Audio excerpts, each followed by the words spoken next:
A nossa aula de hoje trata do cumprimento definitivo da sentença que reconhece a exigibilidade de obrigação de pagar quantia certa, que é mais comum dentro do nosso ordenamento jurídico.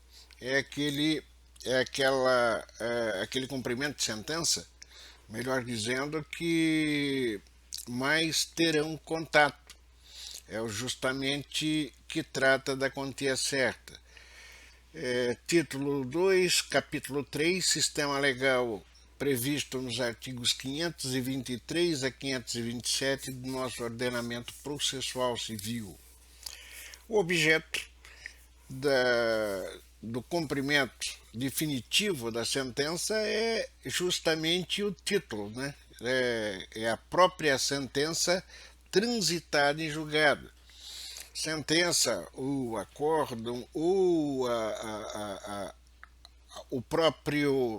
própria liquidação da sentença quando esse documento, essa sentença, ela vier ilíquida.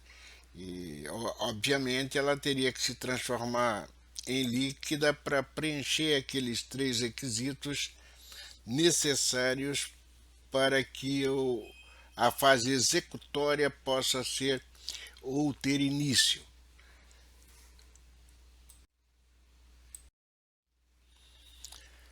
A legitimidade é importante que os senhores percebam que lá na liquidação da sentença, para liquidação, ambas as partes, tanto o credor quanto o devedor, eles possuem a legitimidade para proceder à liquidação da sentença. Mas no cumprimento, tanto no provisório como no definitivo, que é o que estamos tratando hoje, a legitimidade, quem possui é justamente o credor, é o exequente, ninguém mais. Norma lá do 523.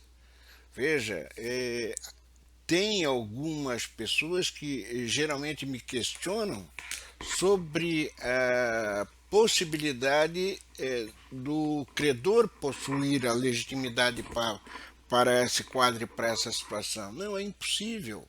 Seria chamada autoexecução. Né? Ele não tem como promover um cumprimento de sentença contra ele mesmo. O cumprimento de sentença é sempre direcionado contra o devedor. Tecnicamente, nós teríamos o que nesse quadro, nessa situação?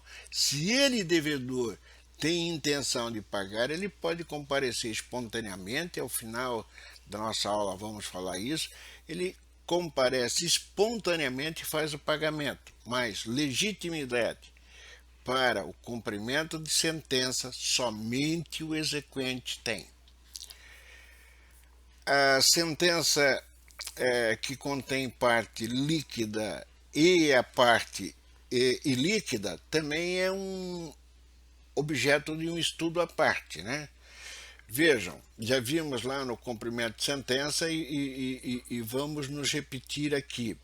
Se a sentença prolatada vier a conter parte líquida e outra parte ilíquida, o credor pode promover de plano e de pronto, assim que transitar em julgado a decisão, o cumprimento imediato da sentença no que corresponde àquela parte líquida, àquela parte certa, àquela parte definida, e aí sim, em autos apartados, ele irá promover a liquidação da sentença, objetivando definir o valor para a cobrança posterior. Parágrafo 1º do artigo 509 é muito claro quando ele diz, olha, quando na sentença houver uma parte líquida e outra parte ilíquida, ao credor é lícito promover simultaneamente a execução daquela e em autos apartados a liquidação desta. Também é questionamento constante, né? De se perguntar por que o credor faria esses dois quadros ao mesmo tempo, ao invés de fazer a liquidação, aguardar e fazer o cumprimento de uma única vez. É aquela velha máxima, né?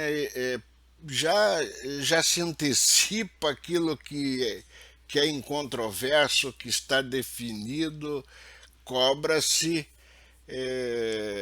usando aquela velha máxima de que é melhor um pássaro na mão do que 10 voando, né? Então, automaticamente, nós já teríamos esse quadro e essas. O requerimento do cumprimento também é importante que se diga. O cumprimento definitivo de sentença se faz mediante petição, né? Essa petição ela deve atender os requisitos do artigo 319, em especial parágrafos 1º a 3º, conforme determina o inciso 1 do artigo 524 do CPC. Esse requerimento por quantia certa, ele deverá ser instruído com um demonstrativo atualizado da dívida, né? Então, trata-se de quantia certa automaticamente em que terá que ser aplicado uma série de correções, juros ou coisa que o valha. Então, é importante atentar para esse tipo de coisa. Além da qualificação completa das partes, inciso 1, o artigo 524 em questão, em seus incisos 2 a 7, ele estabelece o que deve conter a petição de cumprimento de sentença, porque ela é um pouquinho diferenciada daquela petição inicial que os senhores já tiveram contato lá no Direito Processual Civil 1. Ou seja, ela deve conter informações vitais para a exigibilidade da obrigação. Então vamos lá. Letra A. O índice de correção monetária adotado. Lembrando que o tribunal ele tem já um indexador que ele geralmente utiliza. Então é fundamental que na aplicação seja adotado aquele que o tribunal utiliza, exceto se a própria sentença já definiu, porque às vezes o objeto da discussão lá no processo de conhecimento foi um contrato, e esse contrato já definia, por exemplo, regras de atualização através de um indexador. E desde que esse indexador não traga maiores prejuízos ao devedor e que a fase executória ela é sempre realizada pelo princípio da menor onerabilidade, ele pode ser adotado sem problema nenhum. Mas é importante que esse indexador, que foi aplicado para a correção da quantia certa, seja declinado lá na memória de atualização da dívida. Assim como B, os juros aplicados e as respectivas taxas. Tudo em consonância com a sentença condenatória. Letra C, termo inicial e termo final dos juros e da correção monetária utilizados. Por quê? Por que isso é fundamental? Porque a própria sentença, se os senhores tiverem contato com uma delas, em especial que fixa a quantia certa, ela diz a partir de que momento esses juros e a correção começam a ser aplicados e até quando. Então temos um termo inicial e um termo final. A letra D, periodicidade da capitalização dos juros. Isso se for o caso, né? Mas se a sentença contemplar esse quadro e essa situação, a petição inicial também deverá se reportar com clareza a esse respeito. Letra E, especificação dos eventuais descontos obrigatórios utilizados. Lembrando, esses descontos, essa situação, toda essa regrinha tem que estar contemplado lá na sentença. Letra F, indicação dos bens passíveis de penhora sempre que possível. A execução por quantia certa, ela também é uma execução patrimonial, ou seja, o objetivo é a agressão ao patrimônio do devedor. É óbvio que antes que isso ocorra, vamos ver, ele recebe o quê? Uma intimação para espontaneamente vir pagar. Mas se não o fizer, automaticamente o próprio mandado já tem a autorização para fazer o que? A penhora de tantos bens quantos bastem para garantir essa execução. O prazo para pagamento de quantia certa no cumprimento de sentença, deixando bem claro que ela é completamente diferente do prazo que vocês verão para o título executivo extrajudicial lá no livro especial. Aqui, o prazo de 15 dias. Então, recebido o requerimento, estando o mesmo de acordo com as exigências legais, o juiz proferirá despacho determinando a intimação do devedor para que efetue o pagamento no prazo de 15 dias, acrescidos de custas, se houver, né? Segunda parte do artigo 523. Lembrando que esse pagamento ele é considerado por lei como pagamento espontâneo. A intimação do devedor ela será sempre realizada pelo diário eletrônico da Justiça na pessoa do advogado ou da sociedade de advogados constituída nos autos. Se o devedor não tiver advogado, ou se ele estiver representado pela Defensoria Pública, essa intimação ela terá que ser por carta, via Correios, com o aviso de recepção, o famoso AR, exceto se ele, na fase do processo de conhecimento, tiver sido revel. Nessa hipótese, a intimação ela terá que ser por edital, não tem outra forma. Temos ainda que enfatizar que se o cumprimento de sentença ele vier a ser realizado somente após decorrido o prazo de 1 ano do trânsito em julgado, a intimação ela terá que ser feita na pessoa do devedor. E aí pode ser por carta, via Correios, também com aviso de recebimento.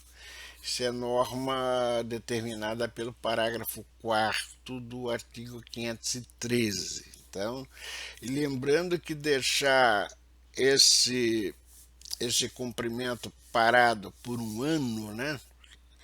Ele será arquivado automaticamente. Esse arquivamento é administrativo, pode ser desarquivado a qualquer tempo, mas o que o credor precisa tomar cuidado é com a chamada prescrição intercorrente, que já estudaram lá em direito civil, que começa a afetar diretamente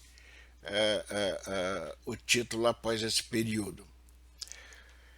Efeitos do não pagamento voluntário, né, que é aquele pagamento espontâneo no prazo de 15 dias.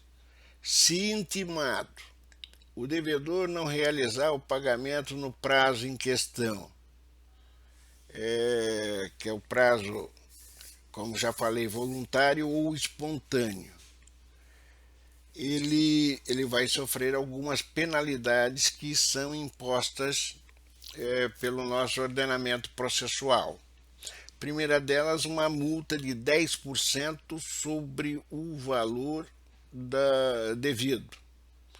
E, além disso, também 10% a título de honorários advocatícios. Então, eu tenho mais uma oneração em cima daquilo que já é devido. Parágrafo 1º do artigo 523, né? Se houver o pagamento parcial, e é possível pagamento parcial em que regra e que situação? Às vezes o devedor entende que o valor que está sendo cobrado não é aquele, então ele impugna e paga, deposita aquilo que entende ser correto. Essa multa, se a impugnação dele não for julgada procedente, será sobre o valor, né? Vai incidir sobre o valor remanescente. Essa também é uma regra que está inserida no parágrafo 2º do artigo 523. E outra implicação que o não pagamento gera é que o mandado já contém a ordem de penhora e a avaliação de bens do devedor para que se siga os atos de expropriação, que é a transformação daquele bem apreendido, né, em dinheiro para satisfação do direito do credor. E volto a frisar, né? Lembrando, obrigação de pagar quantia certa decorrente de sentença ou mesmo de título extrajudicial, ela é patrimonial. Então, ou seja, o não pagamento enseja a constrição de bens, tantos quantos bastem para a satisfação do direito do credor. Controvérsia sobre o cálculo, aquela situação que nós havíamos agora há pouco já conversado, né? O parágrafo 2º do artigo 524 do nosso CPC, ele estabelece que, quando o valor apontado no demonstrativo aparentemente exceder os limites da condenação, a execução será iniciada pelo valor pretendido, mas a penhora terá por base a importância que o juiz entender adequada. No cumprimento da sentença por quantia certa, a decisão condenatória ela já estabelece os critérios para a atualização. Então, como nós vimos, marca inicial, indexador, juros, taxas, termo inicial, termo final. Então, o devedor intimado para o cumprimento voluntário, ele poderá impugnar o valor, realizando, inclusive, se assim desejar, o depósito daquela importância que ele entenda ser a correta, objetivando com isso evitar a constituição em mora, ou, se por acaso tiver alguma implicação, que o pleito dele não lograr êxito, ao menos que essa penalidade ela venha a ser aplicada naquela diferença, que é a parte menor de toda a discussão. Por isso, entendendo que o juiz, inclusive, pode se utilizar de perito contábil, tá? O próprio texto legal, lá no parágrafo 2º do artigo 524, prevê isso, né? Para que ele possa definir esse valor. Eu vejo com reserva essa colocação de que a execução seria iniciada pelo valor pretendido, mas a penhora só pode ser realizada pelo valor que o juiz vai entender como correto. Eu não concordo com essa máxima por uma situação muito clara. Ele tem condições de julgar a impugnação de valores feita pelo devedor de uma forma mais clara e precisa. Ou, se faz a penhora dos bens pelo valor que o exequente realmente indicou, e posteriormente constatado que houve um excesso de execução, um excesso de penhora, que se libere aquela parte que realmente foi penhorada a mais. Então, sinceramente, eu entendo que o legislador foi infeliz ao fazer essa colocação. O meio de defesa do que o devedor tem para se opor ao cumprimento de defesa, de sentença, melhor dizendo, é a impugnação.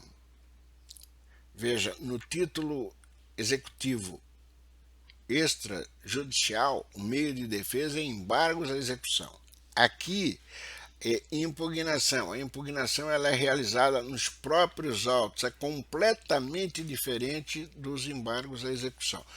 São coisas completamente distintas. São meios de defesa, são formas de preservação contra a execução, mas o mecanismo é outro. Aqui ela é realizada nos próprios autos, como se fosse uma contestação, embora a contestação dentro de qualquer coisa que se faça em termos de execução é uma palavra maldita, não é bem-vinda, inclusive em alguns casos considerado como sendo uma heresia jurídica, né?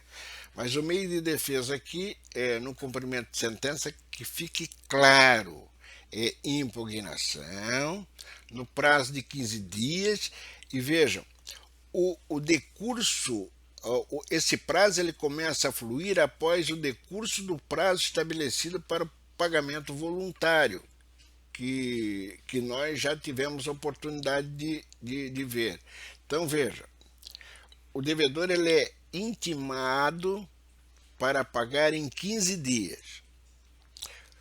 Decorreu esse prazo de 15 dias para o chamado pagamento voluntário espontâneo. Ele não pagou, os atos de expropriação ou de penhora, avaliação, expropriação tem início. Então, aí começa a correr outros 15 dias para que ele então possa realizar a sua impugnação. Esse é o momento certo, não pode fazê-lo de forma antecipada. Ainda nos referenciando aí no artigo 525, caput do CPC, o oferecimento de impugnação pelo devedor ele independe de garantia do juízo. Ou seja, o devedor não está obrigado a entregar bens à penhora, realizar depósito, oferecer caução, assim como não existe a necessidade de se realizar uma nova intimação. Ele, independente de garantia do juízo, pode fazer a sua defesa.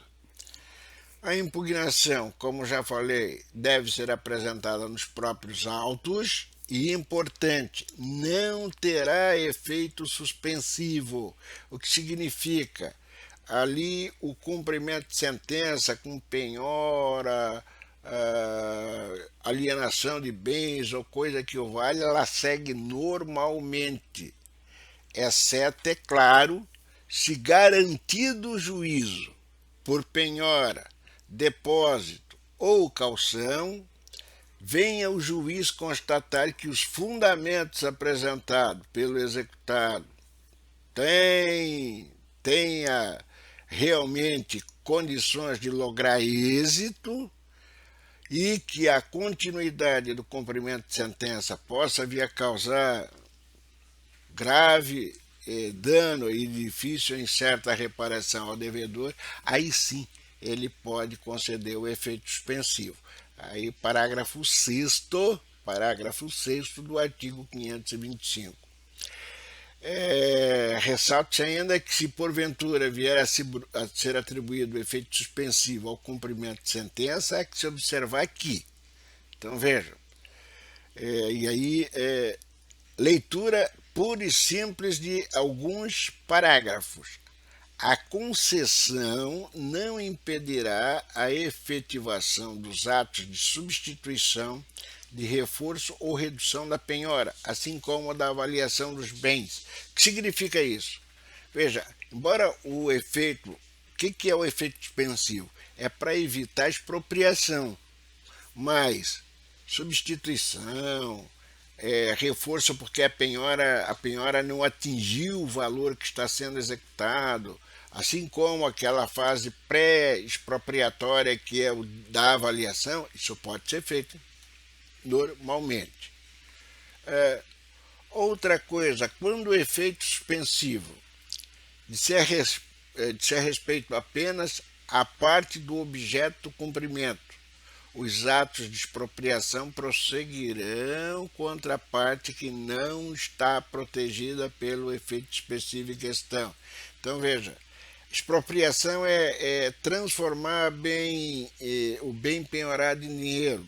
Exemplo de expropriação: leilão, adjudicação, venda por iniciativa particular autorizada pelo juiz, né? Parágrafo 8º lá do artigo 525. Havendo uma pluralidade de devedores, a concessão do efeito suspensivo à impugnação deduzida por um deles não beneficiará os demais que não impugnaram o cumprimento de sentença, quando o fundamento deduzido disser respeito exclusivamente ao impugnante. Parágrafo 9º do artigo 525. O que significa isso, gente? Cada devedor ele é tratado como uma entidade autônoma, ou seja, se a execução, o cumprimento de sentença for contra todos, todos deverão, se quiserem, fazer a sua impugnação e fazer os requerimentos que entender direito. Um deles, se fizer, e se por acaso for beneficiado pelo efeito suspensivo, não vai, a princípio, beneficiar os demais, exceto se houver aquele litisconsórcio da qual não tem jeito mesmo e irá afetar de uma forma geral. A figura do litisconsorte, né? Os senhores já estudaram lá no Direito Processual 1 e se aplica ao caso vertente.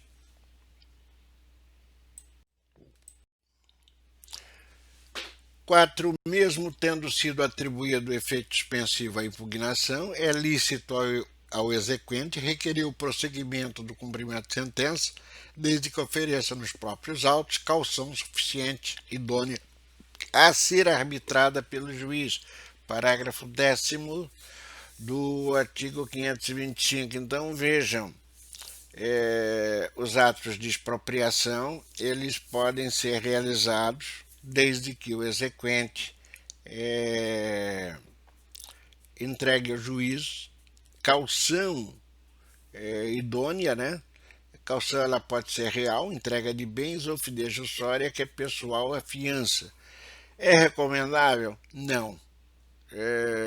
Particularmente, como advogado, eu jamais faria. Daria prosseguimento aos atos de expropriação nessa condição, até porque o juízo já está garantido pela penhora. Então, aguarda-se o julgamento da impugnação, não é um julgamento demorado.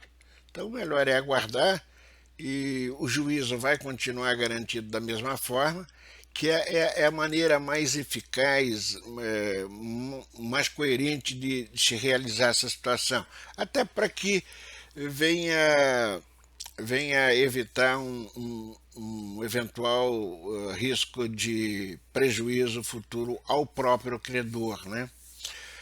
Os fundamentos da impugnação também é que é importante ser individualmente abordados. O prazo, como já vimos anteriormente, ele decorrido o período para o pagamento voluntário, então começa a fluir o prazo para impugnação. E, embora diga a lei que a defesa do devedor ela seja mais ampla e possível, né? Ele enumera, no parágrafo 1º, nos incisos 1 a 7 do artigo 525, os pontos principais a serem deduzidos pelo devedor na sua peça de impugnação.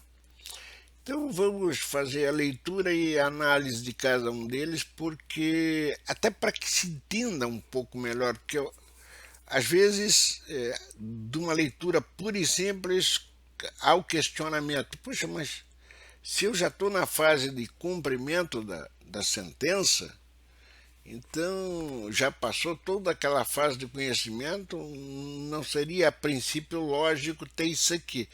Mas se analisarem atentamente ou seguirem atentamente, verão que realmente há fundamento sim, e é importante aqui analisarem cada uma desse quadro, cada um desses pontos e cada uma dessas situações. Então vamos por tópicos, né? Letra A diz o legislador que o devedor pode alegar falta ou nulidade de citação se na fase de conhecimento o processo correu a revelia, inciso 1 deste artigo 525. Citação é notícia, né, gente, de que existe um processo para que a parte venha se defender querendo, porque ninguém é obrigado a vir. Mas a citação também é um problema. Às vezes a citação ela se dá de forma irregular, ela ocorre no endereço errôneo, ou a pessoa que a recebeu por ignorância acabou colocando lá o seu ciente sem saber do que se tratava e o processo correu a revelia sem que o réu pudesse esboçar sua defesa. Assim, caso ela não exista ou esteja nula, não há vinculação de quem não foi no rigor da lei citado. Automaticamente, muito embora tenhamos aí já uma sentença ensejando o cumprimento, né, a ausência de formação processual válida o desautoriza. E essa desconstituição da fase executiva que se iniciou através da arguição de nulidade via impugnação é perfeitamente possível. Até porque seria injusto chegar lá no final, se cobrar de alguém e dizer, poxa, mas o que tem a ver o credor com isso? Não, o credor, o autor da ação, às vezes, tem muito. Porque é a responsabilidade dele fornecer os mecanismos adequados e as informações pertinentes para que a citação seja realizada. Alguma coisa houve para que isso não ocorresse adequadamente. E aí sim ele tem participação nesse quadro e nessa situação e por essa razão não pode ter continuidade o feito. Ilegitimidade de parte. Bom, muito embora aqui seja difícil de imaginar, por exemplo, uma ilegitimidade, né, na fase do cumprimento de sentença, mas ela pode ser reconhecida no cumprimento, sim, porque, veja, às vezes a parte morre, não houve habilitação adequada, então a titularidade ela tem que ser demonstrada de início até o fim, né? Então todo esse quadro e essa situação ela vai se aflorar lá no cumprimento caso exista no curso. Nós sabemos que o processo não é sempre longo, ele não é tão rápido assim como se imagina. Então a morte, a incapacidade, alguma razão que gere a substituição para que haja a regularização do polo, ela se faz necessário. Então, a princípio, se pensa, isso é um fenômeno que não ocorre. Não, mas pode ocorrer sim. Outro fenômeno é a inexequibilidade do título ou inexigibilidade da obrigação. Poxa, mas é título judicial, provém de decisão, como é que isso pode ocorrer? Não. Veja, ainda assim, esses títulos eles são obrigados a ser revestidos de requisitos específicos, mesmo que a forma judicial se revele, o título ele pode ser inexequível, né?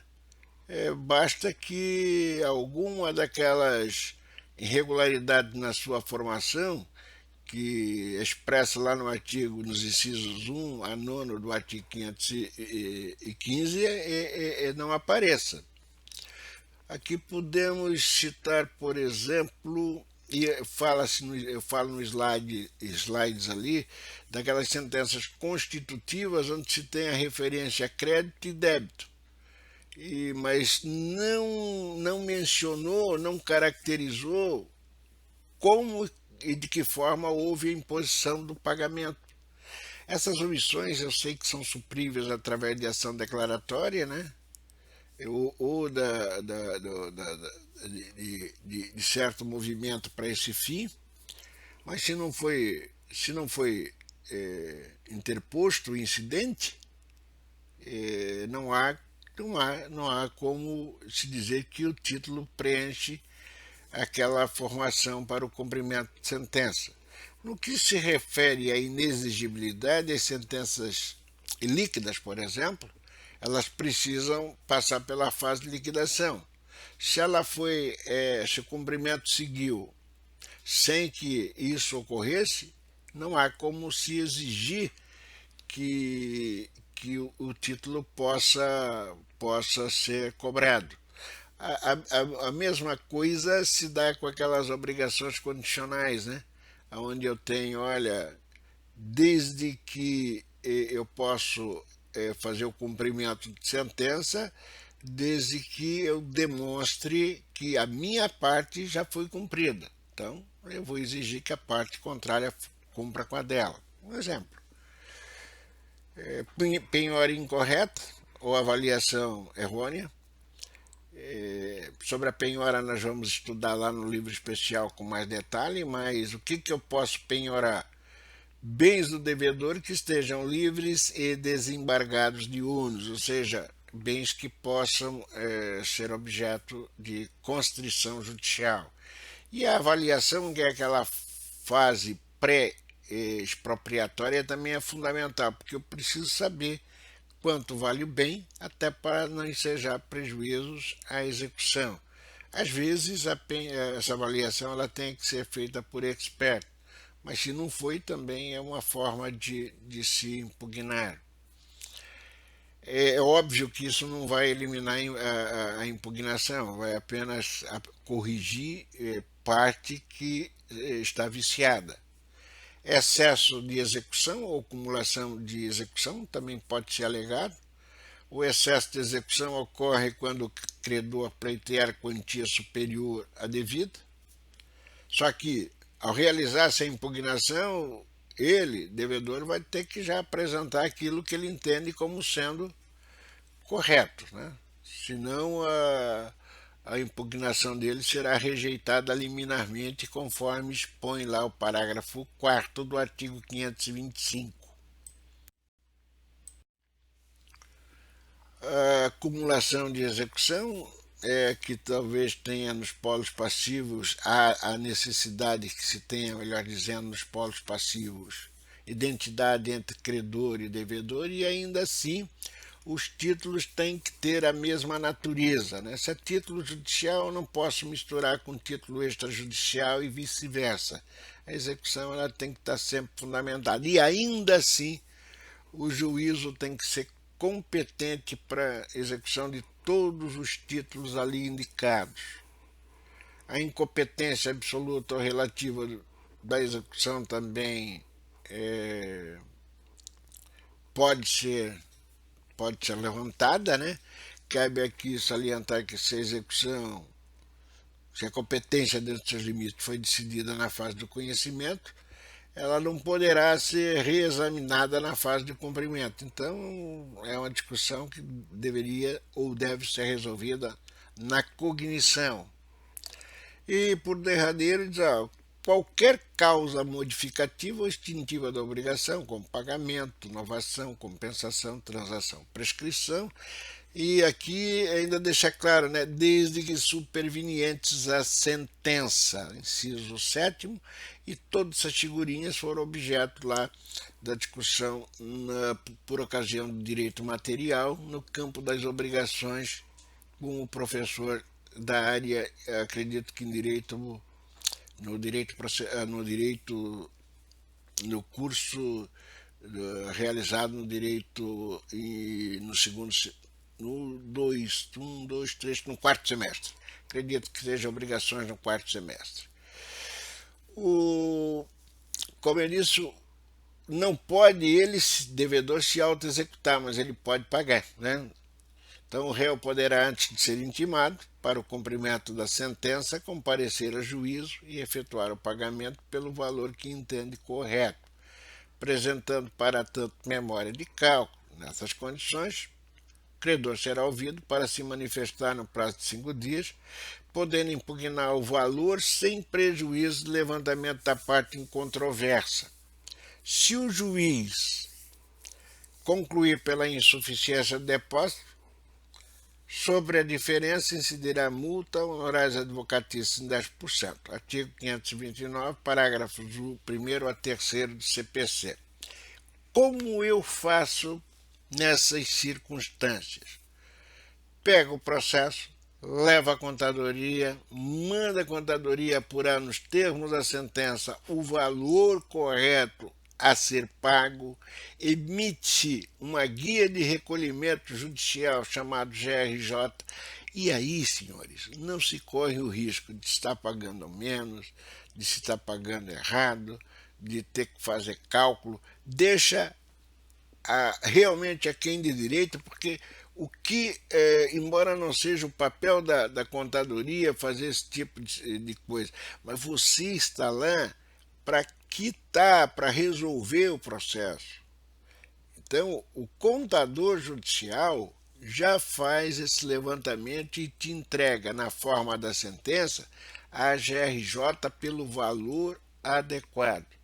Tranquilo, não há qualquer penalidade, porque você pagou uma guia que foi pelo expert judicial apontada como correta. Para finalizar a aula de hoje, nos termos do parágrafo único do artigo 1015 do CPC, o recurso cabível contra a decisão que julgar a impugnação, porque é uma decisão interlocutória, cabe agravo de instrumento.